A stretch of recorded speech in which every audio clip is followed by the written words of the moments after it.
All right, let's just jump right in. There's a huge shift happening right now in how we protect, well, our entire digital world. The old roles, they just don't work anymore. A totally new philosophy is taking over, and honestly, it's born out of pure necessity because the online world has gotten so incredibly dangerous.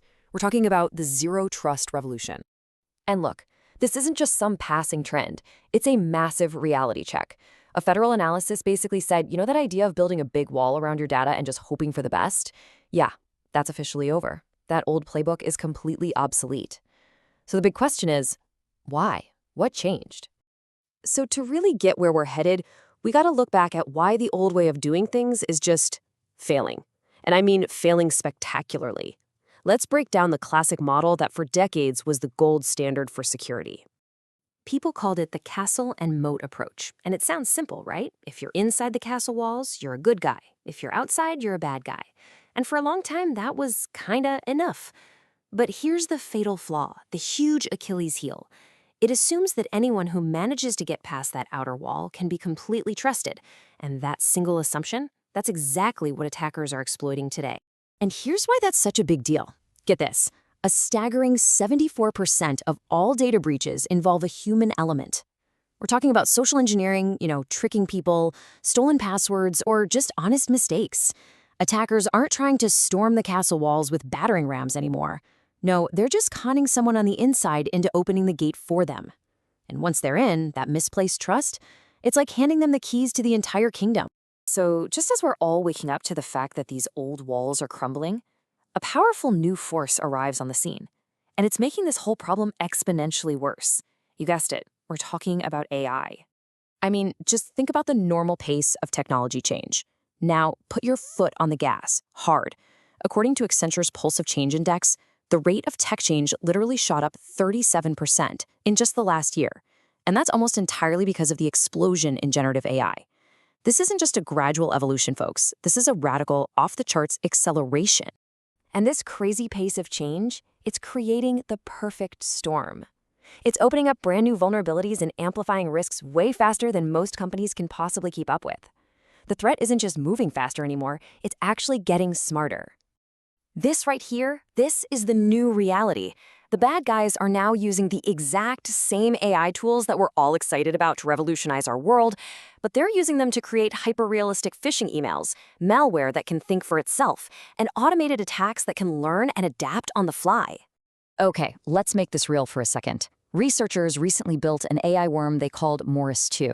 Now, it was just a proof of concept, but it shows exactly how this new breed of malware works. It actually tricks AI models like ChatGPT or Gemini into creating malicious prompts. Those prompts can then steal sensitive data right out of your emails and, get this, spread to your contacts by hijacking their AI assistants. It's an intelligent threat that can copy itself. Wild stuff. So you have to ask, how prepared are we for this kind of thing? Well, the numbers, they're not great. Only 20%. That's just 1 out of every 5 organizations feels confident that they can secure their own AI models from these new threats. That is a huge confidence gap, and it's happening right at the moment AI is being adopted everywhere. So, okay, let's recap. We've got crumbling defenses on one side and a brand new intelligent super threat on the other. This is the crisis that has kicked off a full-blown revolution in how we think about security. And its name is zero trust. The core idea, it's actually really simple, but it's profound. Never trust, always verify. It just completely flips that old castle and moat model on its head. With zero trust, it doesn't matter if you're inside the network or outside. No one gets a free pass. Every single request to access anything is treated like a potential threat and has to be checked out, verified every single time. The best analogy I've heard is a modern skyscraper. Your keycard doesn't just get you in the front door, right? You need it for the elevator. You need it for the door to your specific floor. You need it for your office door, and maybe even the supply closet. Every single access point demands verification. That's zero trust in a nutshell. It's just relentless, continuous verification. Okay, so it sounds great in theory, right? It sounds a whole lot more secure. But the big question is, does this whole new philosophy actually work? Does it deliver results in the real world?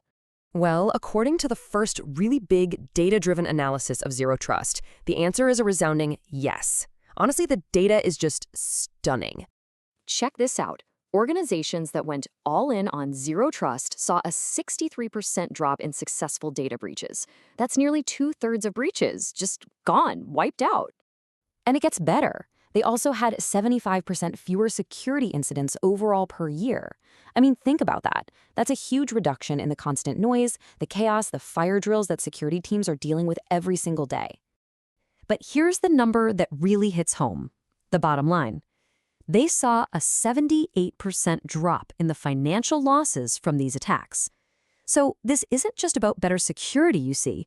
It's a fundamentally better outcome for the business. I mean, just look at the comparison here. It's night and day. On average, a company using zero trust has like 2.5 incidents a year. The old way, over 10. They have 70% less system downtime. And the money? Wow.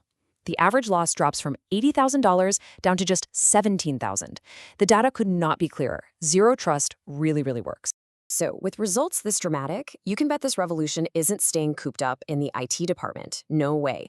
It's creating a whole new reality for the entire business world, and especially in the cyber insurance industry. Now, the market for cyber insurance is massive, but it's also really concentrated. North America makes up 70% of all the money paid for it. And that tells you two things. One, the risk is being taken very seriously over here. And two, there's a ton of room for growth in places like Europe and Asia.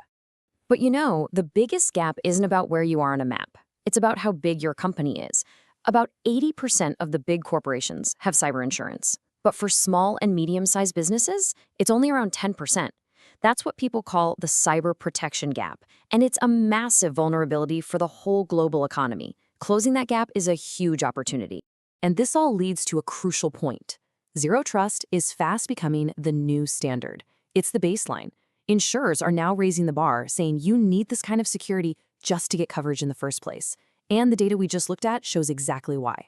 So this isn't just some tech best practice anymore. It's a fundamental requirement for being insurable, for being resilient, and honestly, for being able to grow your business today.